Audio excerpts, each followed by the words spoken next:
Hello everyone, today, we are going to discuss the process of transcription.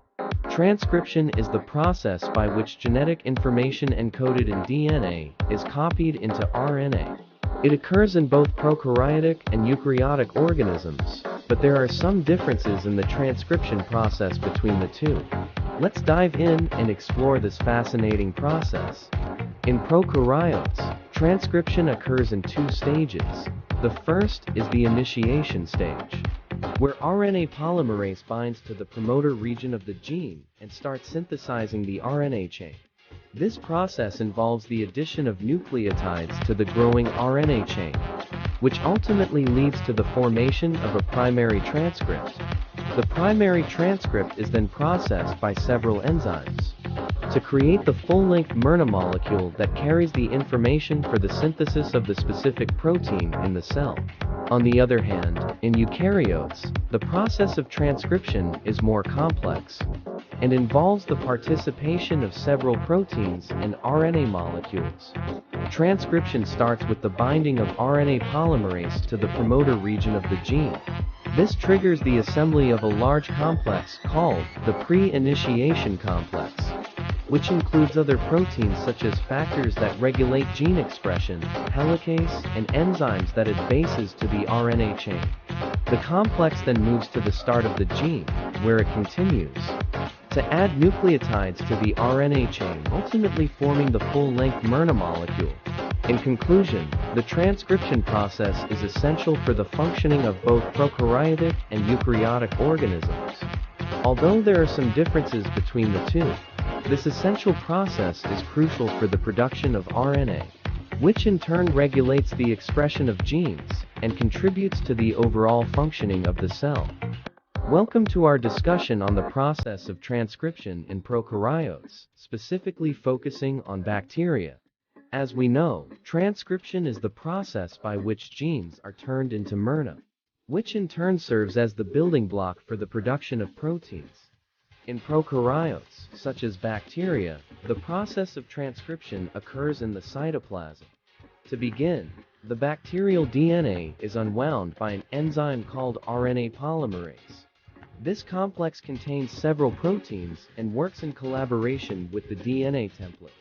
The enzyme binds to a specific region on the DNA called the promoter, which is crucial for the regulation of gene expression. Once the RNA polymerase complex is bound to the promoter, it moves along the DNA strand in a 5-3 direction, beginning the synthesis of a complementary RNA molecule. This mRNA molecule is essential for the expression of specific genes and is synthesized in the same direction as the DNA template, which is complementary to the template strand. RNA polymerase will continue to synthesize mRNA until it reaches a termination sequence, at which point the process is reversed and the enzyme detaches from the DNA. In conclusion, the process of transcription in prokaryotes, such as bacteria, involves the unwound of the DNA by RNA polymerase, the synthesis of mRNA, and the regulation of gene expression. This process is vital for the proper functioning of the bacterial cell and is essential to maintain the bacterial's life cycle. Welcome, everyone. Today, we will be discussing the process of mRNA translation. After RNA processing, the mature mRNA molecule is transported out of the nucleus and into the cytoplasm, where it can be translated by ribosomes to produce proteins. mRNA translation is a highly accurate process that requires the accurate reading of the mRNA codons. Each mRNA molecule contains the necessary information in the form of codons, which are triplets of nucleotides. The ribosomes, large protein complexes found in the cytoplasm, recognize the codons and use them to decode the mRNA sequence, which then leads to the precise synthesis of the desired protein. There are several factors that influence mRNA translation, such as the cellular environment, mRNA structure, and the presence of specific proteins. For instance, in stress conditions, the cell may upregulate the use of alternative start codons to increase the production of specific proteins that help cope with the stress.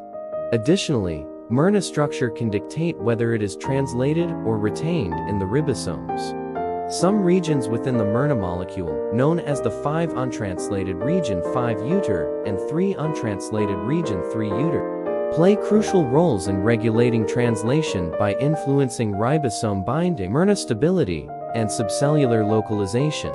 In summary, after RNA processing and mRNA transportation, the ribosomes recognize the codons in the mRNA, leading to the precise synthesis of proteins that play essential roles in various cellular processes.